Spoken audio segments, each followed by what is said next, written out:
running. Be careful, I do savings throws real quick. Yes, absolutely. Okay. Dare we do this without the savings throws? Savings throws versus mind control and misinformation. You can pick survival, social, wisdom, or heart, and they are as follows. 17 for survival, 2 for the socialists, not 1 for the sophiologists, and 5 on the heart. So only the survivalists are going to make it unless they have a hat. Hi, everybody. I'm Griz, and I'm here with Paul Vanderclay, who has loaned me his agency enough to encourage me to YouTube. And now here we are. I'd also like to try something if you're okay with it, because this could be a gathering, and the only way for us to really know is if we try to do it in Jesus's name and see if he shows up. Okay. So I'm pretty sure he's already here. Good. So let me get the first thing out of the way. What happened to Noah's kid who pointed him out for being naked? It was cursed. Okay, that explains a lot. All right. Let's get into, recently you did the Peterson demands too much of hope, or the church doesn't demand enough. Yeah. And I was like, yeah, they basically just want you to be Ned Flanders. And you're like, no, in the comments. So could you expand on that a little bit, or where the disagreement we have with that is? This morning I just talked with Parker Sedeke. I've spoken with him before. He's the wrestler with the big mustache. He has his own podcast, and he said exactly what you just said, that even though he's a big guy, he's a wrestler, he's into all kinds of martial arts and things, he's one of those guys, but he says, yeah, the Evangelical Church just wants to turn everybody into Ned Flanders. And so when Peterson said that, he wasn't wrong, but it deserves a lot more nuance, because the church is massive, and there are churches out there that demand a lot of people, and there are churches that demand nothing. And so it's part of the problem about talking about things that are too large for us to really be specific with, or even to comprehend often. That's true, but there's no paintball for Jesus. And it doesn't seem to me that the church encourages its men to be civically responsible with, as far as like being involved in the city council to make sure laws don't pass that hurt people. It's like all they really seem to want is attendance and worship on Sundays. And then, like, I don't know, like you said, they find little things for you to do once you start showing up. But no, I've seen churches that are much more demanding on people. And I think the Christian Reformed Church historically has been. I see it. I see it often. But the difficulty has been that the church has lost a position from which to actually hold people accountable. When churches today, and I've had this plenty in my own life, when churches today want to really talk to someone about their behavior, they don't pick up the phone. They just ghost you. That's what happens in church. I had one incident once where I had to come in heavy on a guy and his wife, and they took it. But that's because they were both raised in the CRC. And, I told him to get to a meeting. I told her to stay in her room, and they listened. And if it gets too rough, all I got to do is find a new church. Oh, that's exactly what happens. Yeah. And so once churches became sort of voluntary organizations, and that really set into the culture, churches lost the capacity to hold people accountable to the things that the church cares about. Now, if there's a real sense of thick community, and there's any sense of you lose status for your poor behavior, but churches have taken a beating in the culture over that. In fact, churches are even sort of kind of keep a look over their shoulder about getting a lawsuit if they try to discipline someone, because then it winds up in court that you've got a defamation lawsuit or something to that matter. So churches have taken a real beating in the culture on this, and some are still in there swinging, but others have said, all right. But again, I remember one conversation in which one person was complaining to me about the church not, holding someone in the church that this person wanted to be held accountable. And this person was just complaining to me. I says, do you want church to be like that? Absolutely. I said, okay, let's start with you. You want to really know what I think about your behavior? Out of the church faster than you could blink. This person wanted it for someone else, but not for themselves. Okay. Let's talk about young men. Why would a 14-year-old whose parents don't otherwise attend church, what does the church have to offer them? I had she was probably 12 when she started coming here. She lived with her grandma. Her grandma had custody of her. Custody had been taken away from her parents. Her father, who lived with her and her grandma and her uncle, her father and her uncle were both alcoholics. Her grandma was trying to do the best she can, but she was sort of crazy. And she and her little friend, who was about 8 years old, started coming to church, and her 8-year-old friend sort of dropped off, but this young girl came to church all the way through her teenage years into high school, because she found in this church a group of adults that cared for her, treated her with respect, loved her, and could be her family. Wanted what's best for her. Yeah, and she knew it. And she was quite a remarkable young woman. And she hasn't been around for a while, but there were ways. She was a bright student, and we had people in church that were ready to basically pay her college. She could have gotten insane financial aid. And then her grandma says to her, nobody's going to give you money to go to college. And it's like, the financial aid system will give you money to go to college. And then her grandmother died. So she was emancipated. So she had zero property, she would have gotten a full ride just about anywhere. And I still couldn't talk her into going to a 4-year college. And the rest of her life, so even then it was tough to really get a good start. Life is hard. You know that. But so then helping people, but no, she started coming as a 12-year-old girl, and, she came almost every week to this church, just walked up the street because, and I know others who have similar stories. So it does happen. Okay, but all right. What does take up your cross, and where does Jesus lead when you start following? Oh, part of the difficulty we have with all these questions is we want to ask them and answer them in the abstract. And none of us, even though all of us have to deal with the abstract, none of us live in it. And so I've known people that have gotten to a point and they sat down with their Bible and they said to Jesus, okay, I'm yours, and their life fell apart. And then you've got stories like Michaela Peterson's, who, she was facing a mess of things, and someone said, why don't you ask God? And everything sort of fit together. And so she starts on a path of discipleship.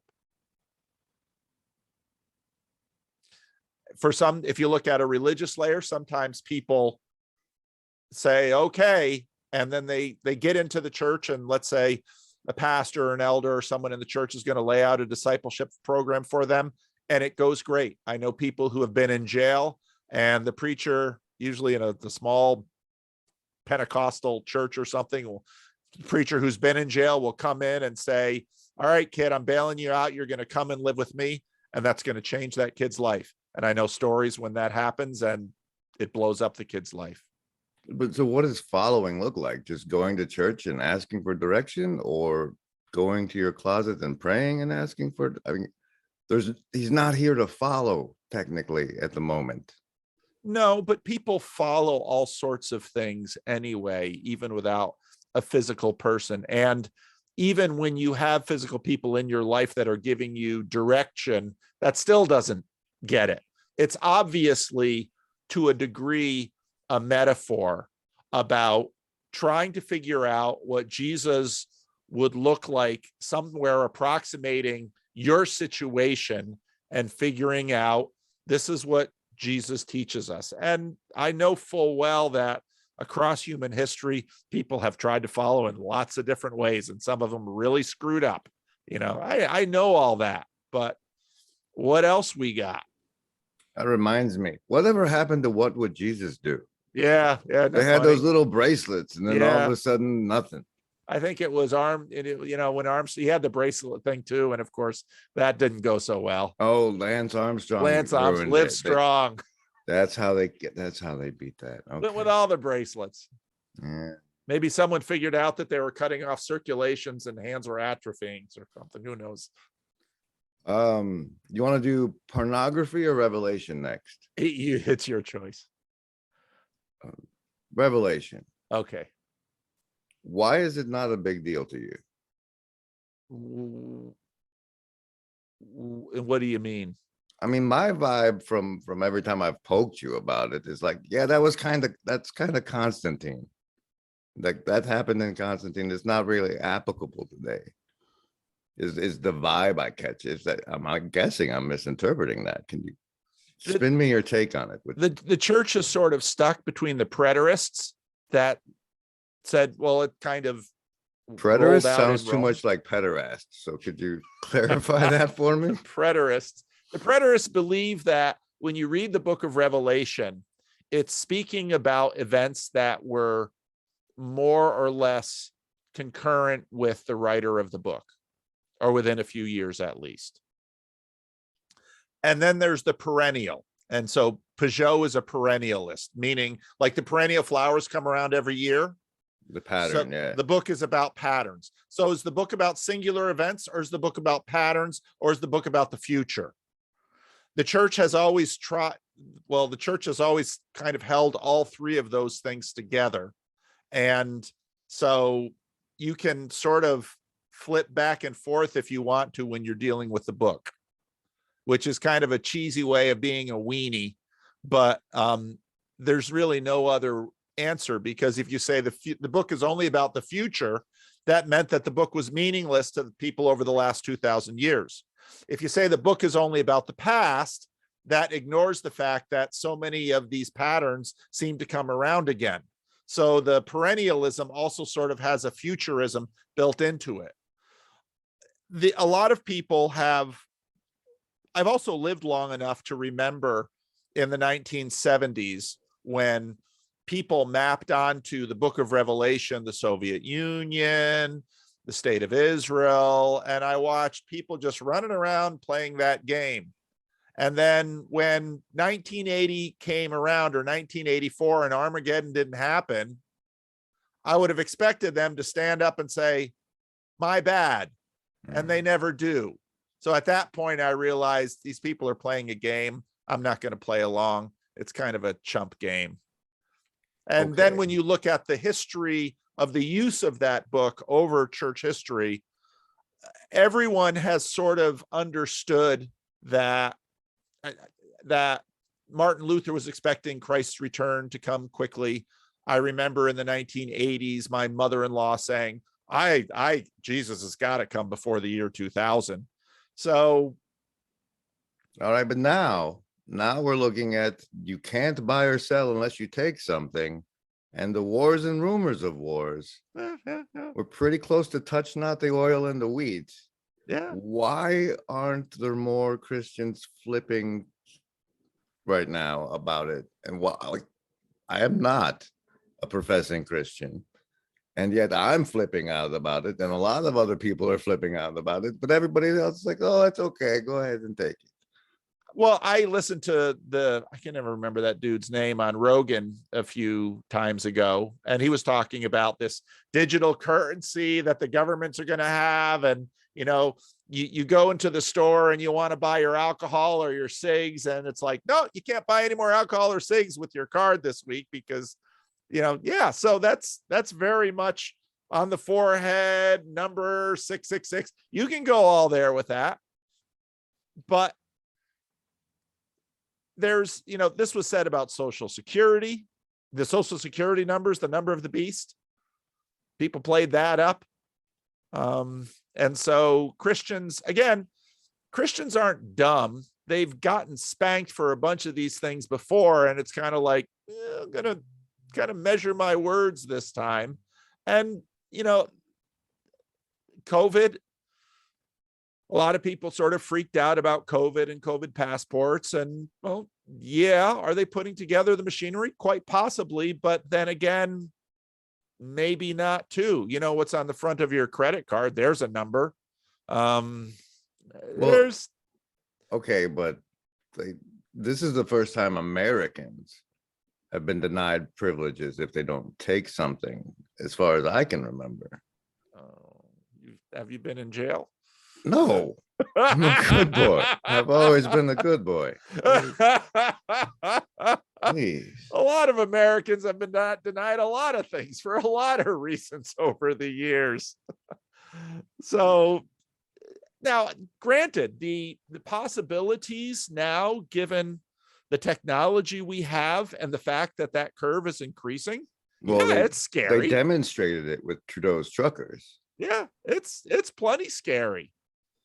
But, you can only live so long screaming your head off, and people will stop listening because they say you always scream. So wait. So you're waiting. You're waiting until to start screaming yet. Well, and I'm also personality wise. So I'm watching Zelensky and this Ukraine thing. And on one hand, like I said in my video, it's real easy to, boy, that's inspirational. Sign me up. I'm going to go fight the Russians.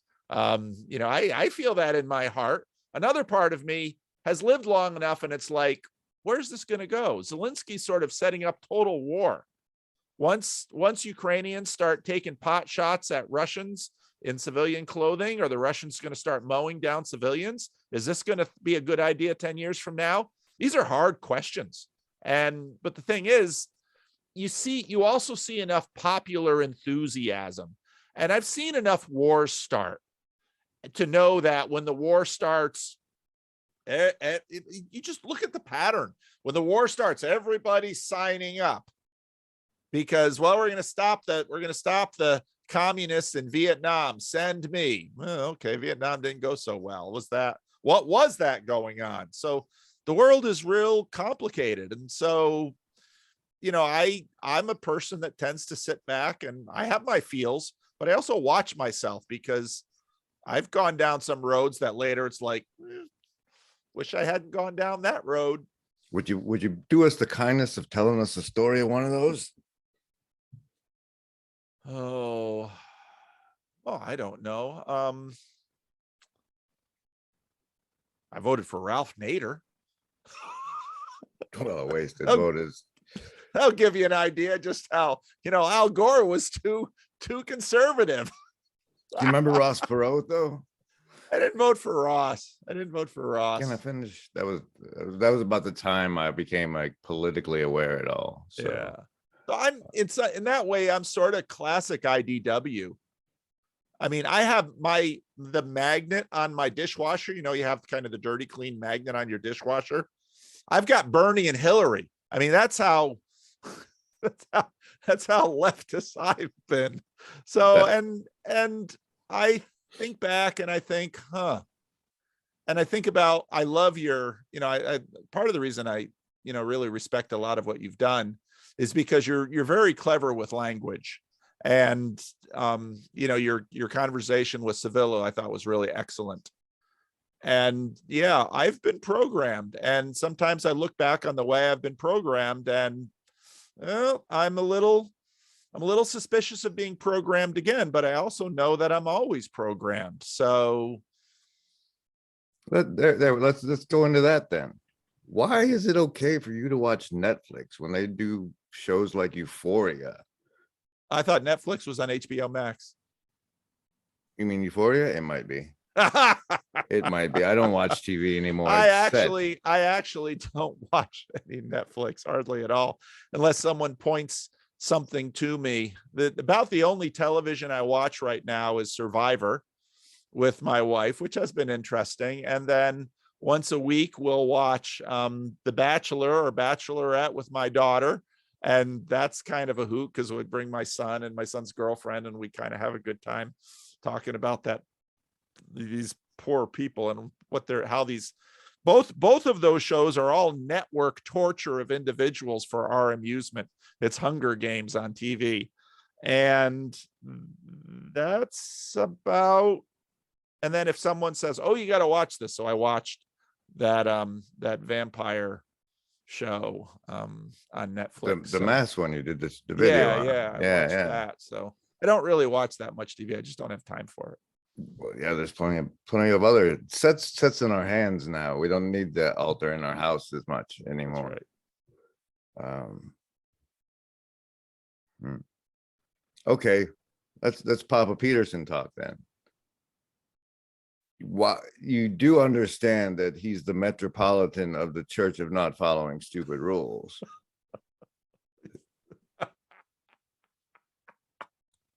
I love how you made him the metropolitan. He made himself the metropolitan, sir. I can show you the video footage. He got himself ordained as that so he could marry his student friend or whatever.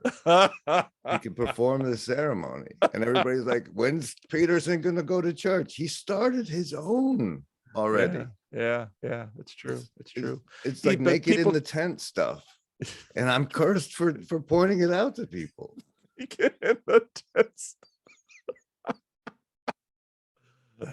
Well, rephrase your question. I'm not exactly sure what you're getting at. Like everybody's like, ooh, is Peterson gonna go to church? Ooh, but he's already started his own. Yeah. But people,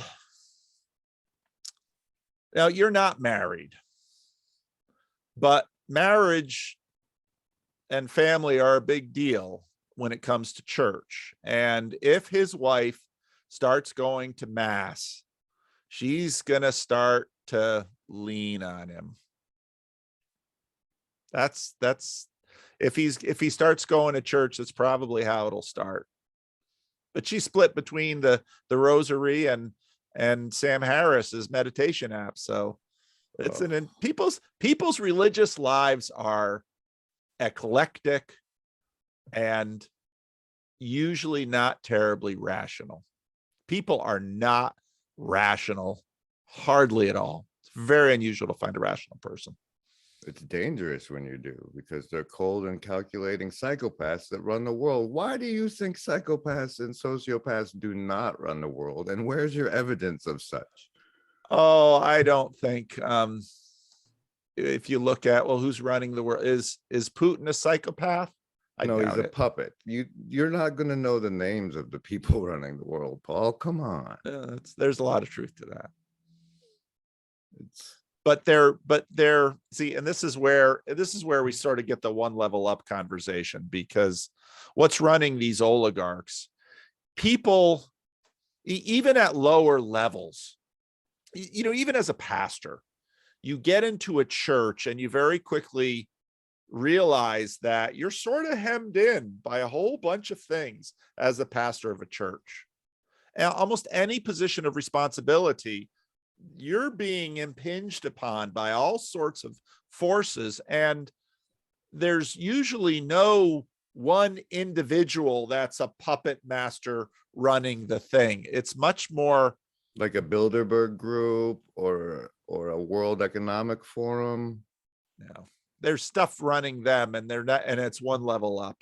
It's spiritual. It's not because they hold each other into it. Okay, how about we go desecration of the womb? Are you in? You want to talk about that a little bit? Go for it, Griz. What's your take on it? I think that's what's happened. That is what's happened. I just had a friend of mine tell me that the pill has spoiled womanhood. Motherhood, perhaps. Well, womanhood, because even those who have not born, the breaking in the rhythm of family and childbearing means that there's the population of women are different, and that's going to impact the next level up in terms of how all women see each other. Can you unpack that a little? So this person was talking about a woman that he knew that was basically predatory of men. And you can afford to do that if you have your contraception under control. And so morality is always tied to ambitions and dreams and glowing narratives that are sort of above us. And so the ideal woman and even the values that sort of point to that get shaped by experiences of women. Now, you can either imagine that coming from the bottom up or coming from the top down, probably some both and. And so what if you have fewer and fewer women having fewer and fewer children?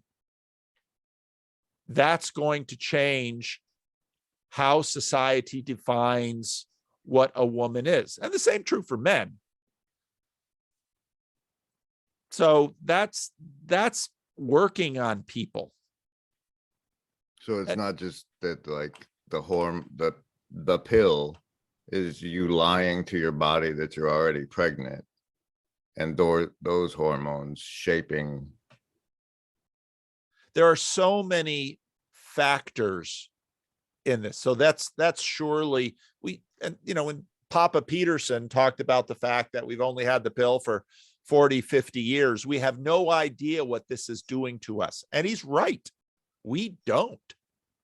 And that we're getting a clue real fast. Yeah, we're getting clues, but there are many, many layers to this. One person who works in the area of psychology told me that, they did a study of women who could, now humans, to the best of our knowledge, don't have pheromones, but we still do have smell. And so they had a bunch of male garments from actual men, and they had women smell the garments and basically rank order them. And then they would have them rank order them by photographs with looks. And there was a fair amount of correlation between them. And then they had women who were on the pill do the experiment, and they couldn't rank order them by smell. So we don't know. Now, the pill today has less hormones in it than it used to. I mean, they keep tinkering with it. And so the pill today isn't the same as the pill 50 years ago. And so, it's this massive experiment that we're running, and we don't know where it's all going. And the fact that married women taking the pill and single women taking the pill, that's a significant variable between them, and how many years they took the pill. And, we're just making stuff up as we go along and paying the price, but that's the human story.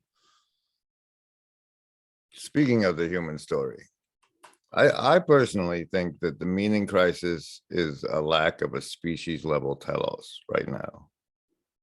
Yes, it's good. It's a good way to think about it. And I don't understand, other than like Ghislaine and her Terramar. We're not exploring the oceans or anything. Space is completely fake. We can't get past the Van Allen belt. I don't know why they pretend we can, but there's the paths I see for humanity that are viable are like Amish or crawl into the internet and disappear forever. Yeah. And unless Christ comes back, there's like nowhere that nowhere for a person to try to push. Well, so, and what you just said, fair enough, but take it back 1,000 years. Most of our pushing conceptualization was basically what our tribe would inherit other lands, or, I mean, what games were we playing then?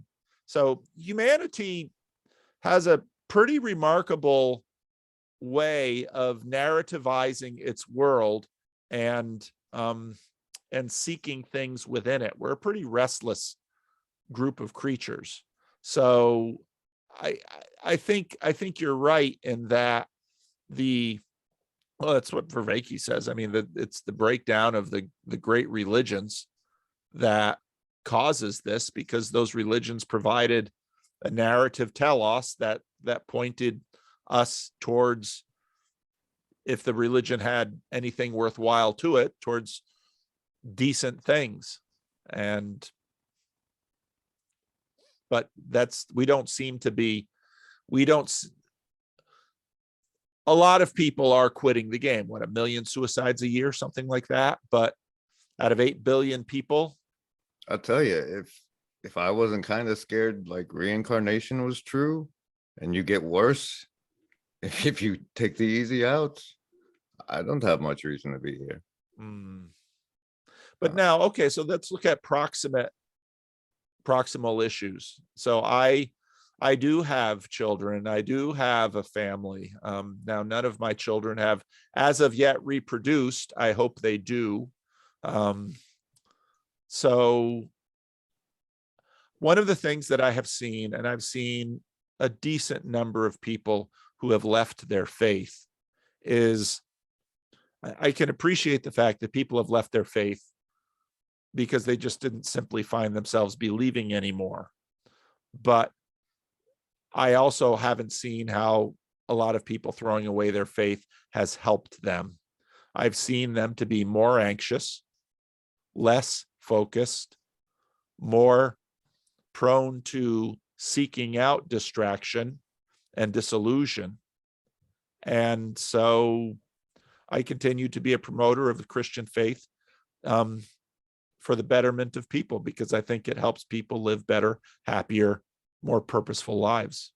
Well, and that's the argument for the 14-year-old kid, the young man coming into manhood.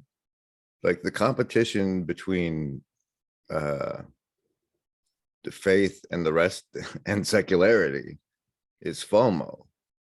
Like, why should I be going to church and living clean when I could be out banging all these ladies programmed by Set? Because that sounds like a lot of fun, and I'm going to miss out if I go to church. And nobody seems to care if they crawl into video games and the population won VR.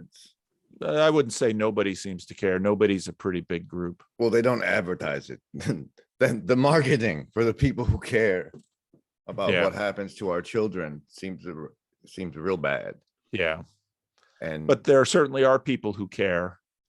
But even for I don't know how old you are, but even for your age, and again, belief is involuntary. I fully appreciate that, but one can self-program. It's a little trickier in terms of a meaning crisis because if you know you're self-programming, am I really, but there's a reason church is full of old people, and it's not only because past generations had more faith. I regularly baptize and bring in senior citizens who I've baptized 2 people over 70 in my tiny little church. And these were people who grew up in communities where they surely could have been baptized as teenagers. And so people do come to faith late in life, and it works for them well. Churches are wonderful for old people.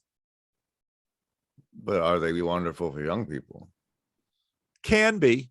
It's trickier. I was, before any of this YouTube stuff, I was quite involved with church planting here in Sacramento and recruiting young pastors to plant churches. And they've they've had a far tougher time because, marriage is breaking up, people having affairs. I mean, it's relatively easy to pastor people from 60 and beyond because they've had their 2 or 3 marriages, they've done their drugs, they've sorted out alcohol, and if they haven't sorted it out by now, they're probably not going to be there at 60 or 70. So older people are a lovely group of people to pastor, even though you'll have to bury them. And younger people are tougher, but life is a challenge and life is hard. And again, most of the difficulty that I have with younger groups is that they, when they come to me and say, here are the challenges, and I say, the bitter pill is that these challenges probably need to be met with greater challenges still, because those challenges are saying no to yourself. A lot of people check out, and they might check out for a decade or two. And after the damage is done to their children, to their lives, when they're 50 or 60, they come back and they're ready to listen.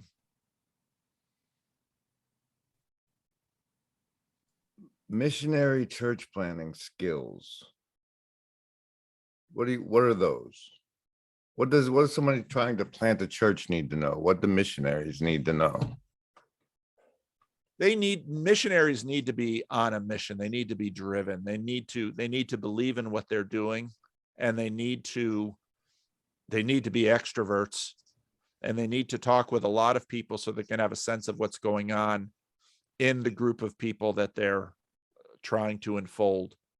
And so it's a lot of conversations. Is your YouTube channel missionary work? Yes. What makes it missionary? I'm programming people for Jesus. For Jesus. That's Could nice. use some paintball, but because it's a little virtual. It's a lot virtual. But it's like this is a place that you're going to. Yeah. I'm glad you see that. Yeah. And so when, for example, a buddy of mine who planted a church not too far from here, it was pretty standard protocol with church planting that he would just see how many conversations he could have with random strangers. And he'd have like 4 questions. He'd be like, if you sit down with me here in Starbucks and answer these 4 questions, I'll buy you your coffee. It's like, hey, $7, times are tough. Bring it on. And the 4 questions were not intrusive or invasive. They didn't have to, reveal how much money they made or what porn they were looking at or anything like that. They're just 4 basically meaning of life questions. And then that would engage them in a meaningful conversation. The people usually enjoyed it. And of the many people they talked to, a few of people would say, when you start doing something, let me know. Now, there's real issues with the kind of programming that church has done, in that it's tended to be passive. Here's a fun little book. Why Nobody Learns Much of Anything in Church and How to Fix It. And by Tom and Joni Schultz. I mean, churches study the heck out of themselves. People don't recognize that, but these kind of books are always being put out. And even though on one hand, churches keep sort of the main thing going, they're always experimenting. And that's actually a super smart way to go about things, because you have to you've got a lot of people on the ride for the main thing, but you've always need experimenting on the fringes. And so basically what's happened with a lot of my randos conversation is I'm doing exactly like a church planter.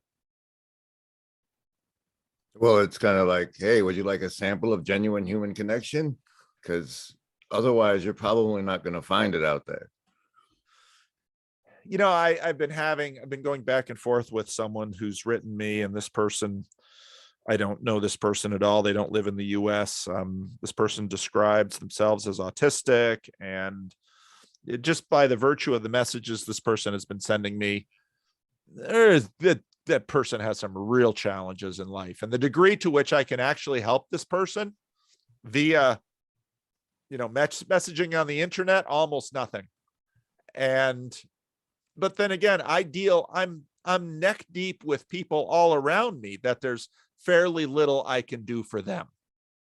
So I'm used to living with a lot of failure.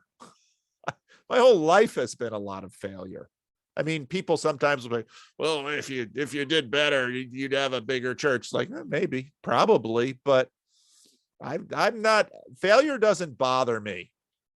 And maybe that's a problem. I don't know. But I also know that our evaluations of success and failure are not so easily the narrative significance isn't immediately isn't immediately obvious. So,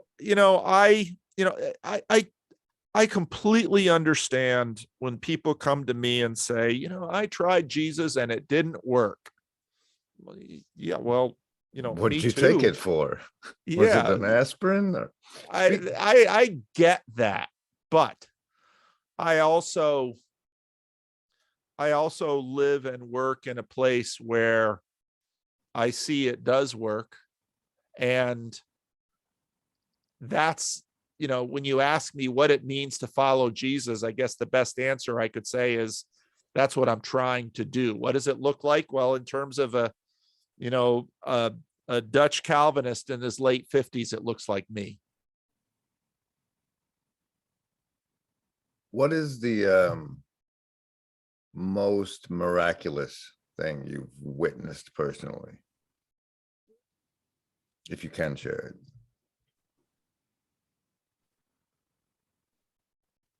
Boy, that's a hard one, because I have friends and I know people who have gifts of healing, of insight. I don't really witness them personally.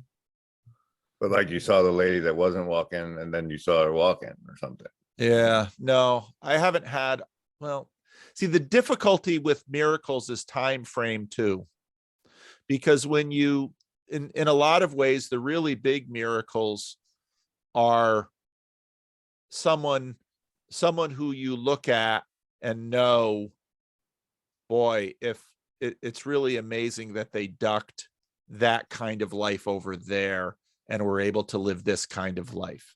And we don't look at that as a miracle because there's not this little interchange. So I know if I have a friend who, he was a pastor actually, and he had terrible back issues. He had surgeries, and I mean, he had gotten to the point that he had to preach sitting down. He could only preach half of the year. A missionary came back from Africa and basically said, can I pray for you? Yeah, you can pray for me. And then after some time of prayer said, you have some unforgiveness in your heart about this relationship over there. The pastor didn't want to hear that, because most of the time we refuse to forgive someone, it's because we don't want to. And there's reasons we don't want to. And this pastor, to his credit, confessed, agreed, and that guy's back problems went away. And I know this. I know the guy. He's actually no longer alive. But I have another friend who, he's got a church of mostly young people, and people come from usually non-Christian places, and they've got all kinds of messes in their life, all kinds of stuff in the past. And he'll pray for people, and God will show him scenes from their past that he has absolutely no way of knowing. And he will tell them, this is what God showed me. And God has done some amazing healing with people in his church through that. And yet this individual has a child with a significant disability that this person has prayed for his whole life that God doesn't heal. These are the kinds of things I see. And we tend to think about miracles like we think about a pill. And it's never that way. And so, I'm not skeptical about God's ability to do things that don't fit into sort of our scientific framework. I'm not skeptical about that at all. The hard things are always the relational things with God. Like in my friend's life, you use this man to heal all these random strangers of horrible things in their past, but you won't heal their child. Why does God say no? Why does God say no? And that's you find it in 2 Corinthians 12. That doesn't go away. So we're always looking. See, part of the difficulty is we're always looking for the trick, the angle, the fix, the cure, the thing that will put it in our control, that we're always looking for dominion, that I can somehow, I can talk people into faith. I can fix this thing. I can end this war. And God does not give us that dominion over the earth. He doesn't even give us that dominion over ourselves. That's I don't know. That's my favorite line from the Gospel of Thomas is that bit about if the man eats the lion, then the lion becomes a man, and blessed is that one. I don't know. I never read the Gospel of Thomas. It's not in my Bible. Well, he was the doubter, so he that was very resonant. Very it's fan resonant. fiction. Fan fiction's fine, but it's fan fiction. But it's like the beast inside of us. If we consume the beast, then what's up with the fasting? Why would Pajot say it damages somebody's soul, but totally endorse other things? I didn't hear him say it. So sir, I can't watch everything. I pointed you to that one and you saw it afterwards. Okay. Well, then I'd forgotten. Okay. Let me take it someplace else.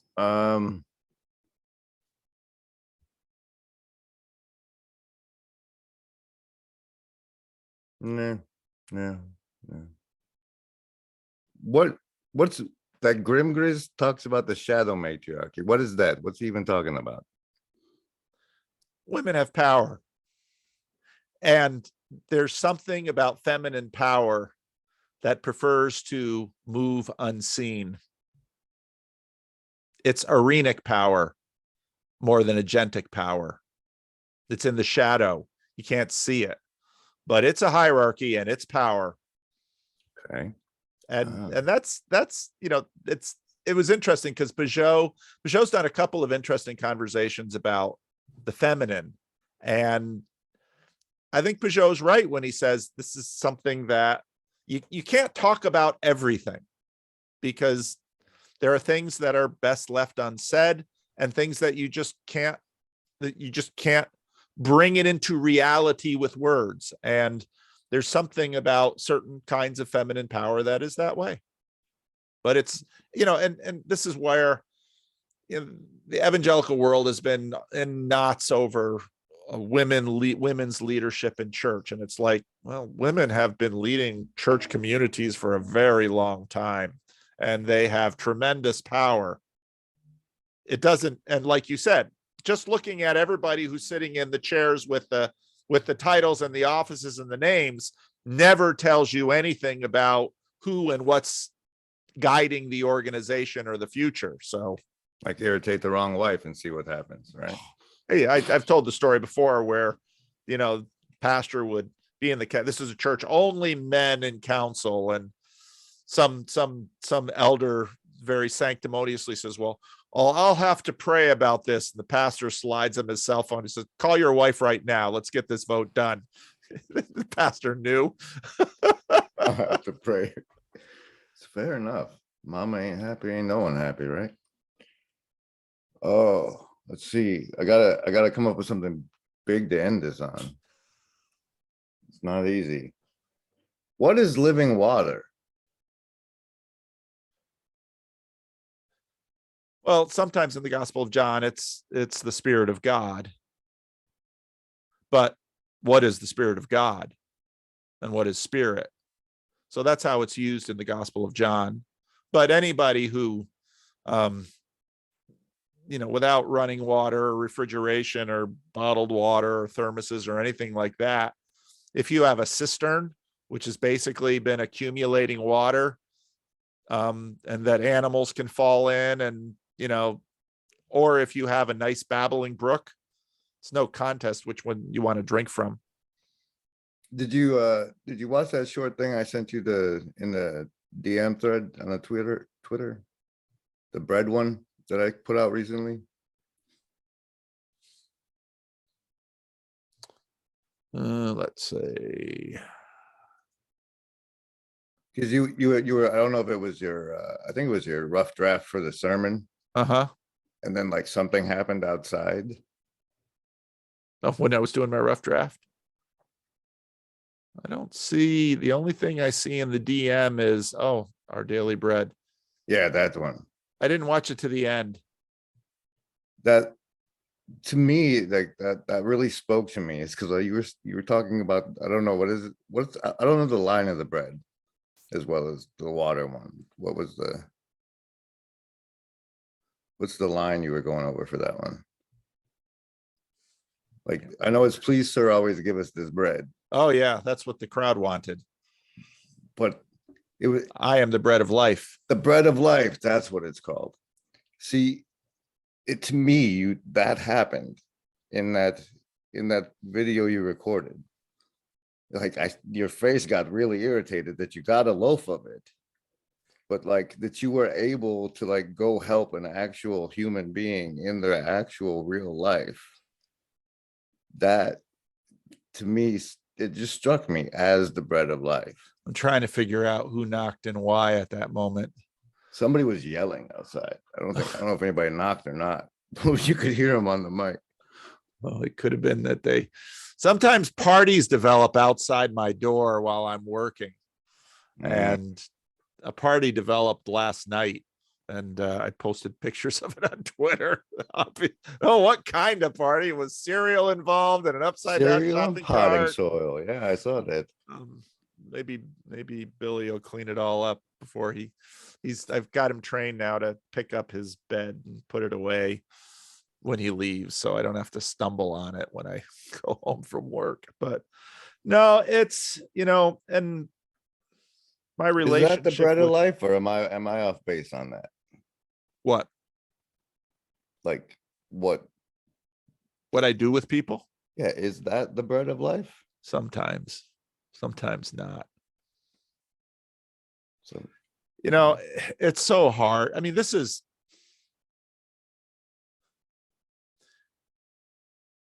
part of technology has ruined us, not just the desecration of the womb. Technology has ruined us in some ways. It's changed our expectation that we think that there is a simple solution to anything as complex as a human being. It is true that, I mean, you can have maybe a surgery or a splint or something to fix something in a human being, but most of our problems are so much deeper. And one of my guys I took to the mental hospital 3 weeks ago now. He's been in a while. He had been in 2.5 weeks before that. He was only out a week and he was already messed up again. And so I took him back. And, I watched my father. You see, this is the thing. This isn't just one lifetime for me. I watched my father do this. And I watched my father wrestle with people and their demons for decades. And not all the demons were lifted. And I know that when I deal with people, and especially the homeless people I deal with, many of them, and I've been doing this for 25 years now. A lot of the people that I knew well 20 years ago are dead, and I never got to do the funeral. They're probably buried in some potter's field somewhere around here. They're cremated for sure, because the state is going to do whatever's cheapest and most expedient. And so who knows what we're done with the ashes. Or, I think about Larry. Larry used to sleep under a pomegranate bush out there in the backyard, and he was a painter. He's always wearing painter clothing because some guy who owned apartments would pay him cash to, whenever, you'd have to repaint the apartment after somebody left. And so Larry would go in and pay cash. And if the weather got real bad, he'd get a cheap hotel room for days or weeks when the weather was bad. But most of the time, most of his income he wanted to dedicate to beer. And I remember one day he sat down in my office, put a can of beer on my table, and said, "My life is in that can." And at that point, he was in his probably early 60s. And he had been living that way for decades. And, he'd sleep over here for a while, and then he'd sleep in the bushes in the church across the street. Then he got hit by a car, and he's living in the bushes with a walker because he broke his hip. So you see him walking around. Okay, so now he can't paint those rooms anymore unless his hip heals. But how well is that hip going to heal? Mostly on a diet of beer. He had a family that lived not too far from here. A lot of the homeless people have family that live fairly close. So, I'd love to help the man. Do you get a win every now and then? Well, the little girl I told you about.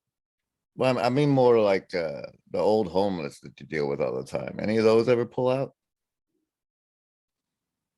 Yeah, there was another Larry who used to sleep with Linda under the eaves over here, and they were both doing a lot of drugs.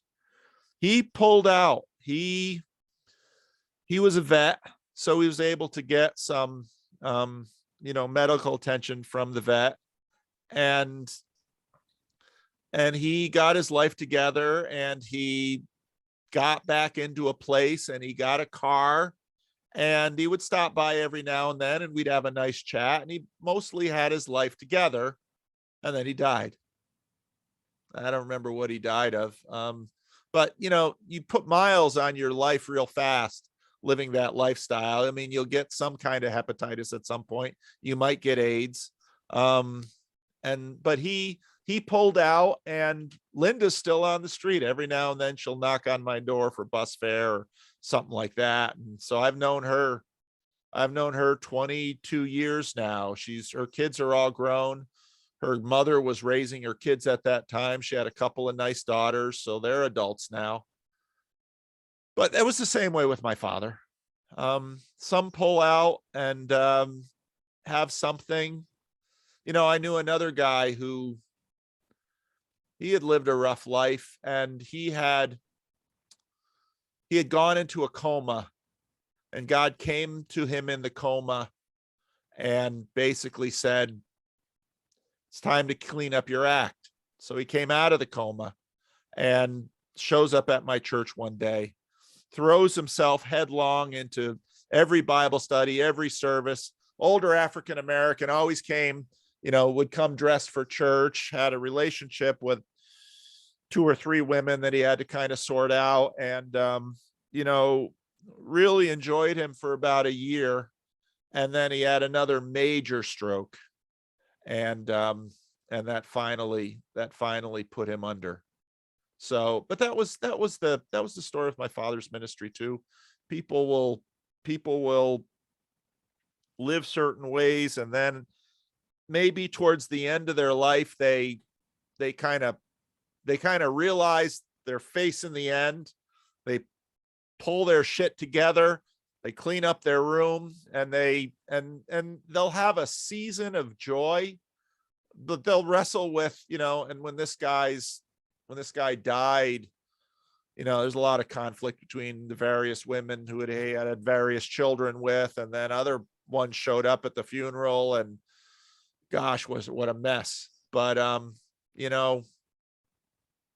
had a good year at the end when he could come to terms with a lot of the things that he had done in his life and straighten himself out and get to do some things for his kids and leave them a little bit of wisdom and go out with some dignity. So yeah, there are wins, but Good. I can't take credit for them. No, but I was hoping you got to see some. Oh yeah. Another guy, he was a rough man, and he had grown up on the streets since he was 13, involved with gangs. All of his brothers were incarcerated long-term. He's really smart. Couldn't read very well, but very smart, managed to stay out of it, got into the trades, but had up and down relationships with different women and had some kids. But, I baptized him and his kids, and he eventually went on to a church that much more majored with people who had done a lot of gang time and done some prison time. And he's had a rough life, but he's trying hard to be a disciple. And he there's a lot of old habits you get, and you got to break them, usually relational habits. But he's working it. I mean, like, that we get smacked on our ass when we come into this world, and It never stops. it doesn't stop. That's life. So, and a lot of us who are middle class, educated, wealthy, affluent, comfortable, we can afford a degree of denial about that. But usually that stuff is then under the covers, because again, as a pastor, you begin to know that, oh yeah, wait a minute, how many times were you married? I had one woman, she was a dear saint, came into the church. We all loved her. I did her funeral, looked at the obituary written by her daughter, and her daughter looks at me and says, yeah, she didn't want you to know just how many times she had been married. She was an accomplished woman.